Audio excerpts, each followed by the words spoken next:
Wafunga mutala kimaja taruki songa ngambo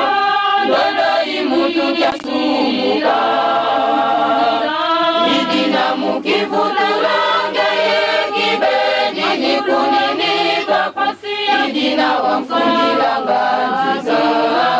luta Idina mukifutulange Kibeni nikunini kapasi Idina wamfundilanga nziza luta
Tobondela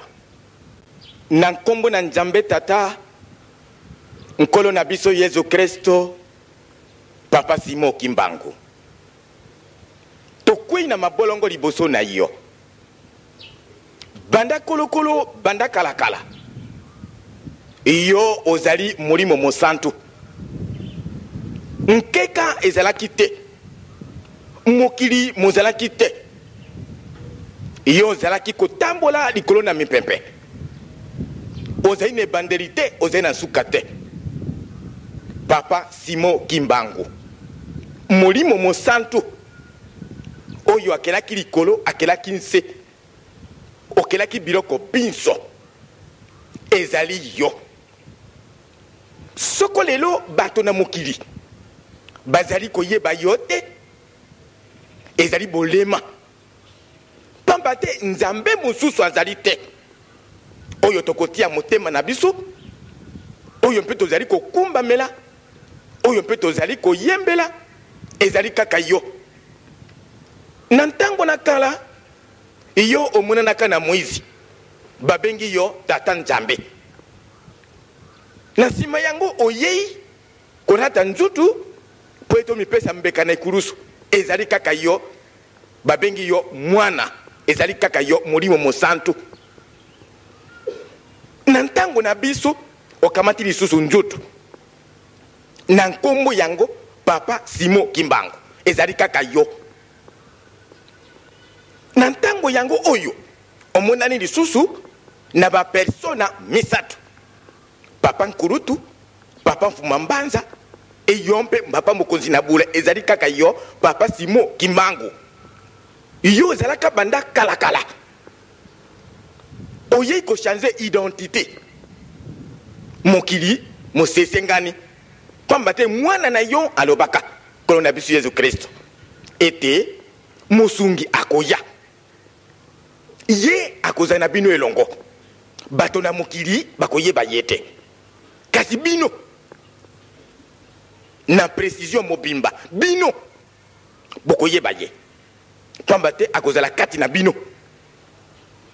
eloba meli biso nde bato na mokili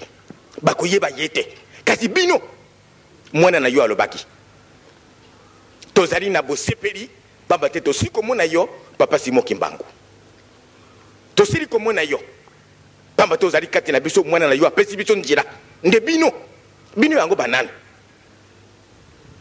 et soko bato na libanda na bato bayebi ntina te bazali kosesengana kolobaka biloba loba bizanga ntina pamba te elobama ete bango bakoyeba ye te kasi biso likambo ekomi awa nde kati na biso soko kati na biso lisusu bamosusu kati na biso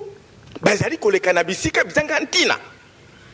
na kozanga kososola likambo oyo mwana na ye kolo na biso yesu kristo alobaka nde bino bokoyeba ye wana ekomi na biso mpasi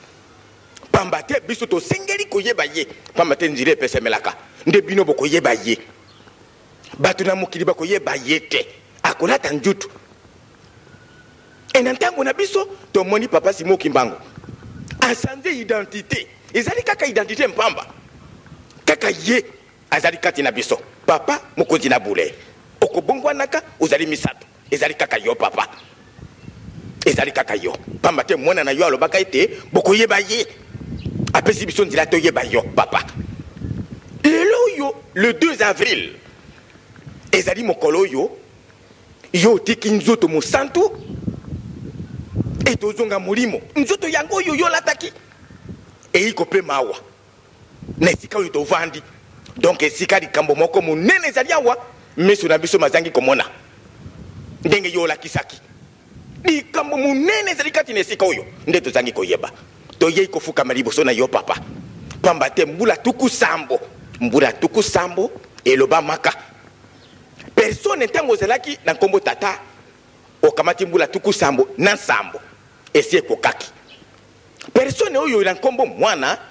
mbula tuku sambo na mitano e persone na yo moko tata eli mosantu mbula tuku misato na misato donc tosi tokokisi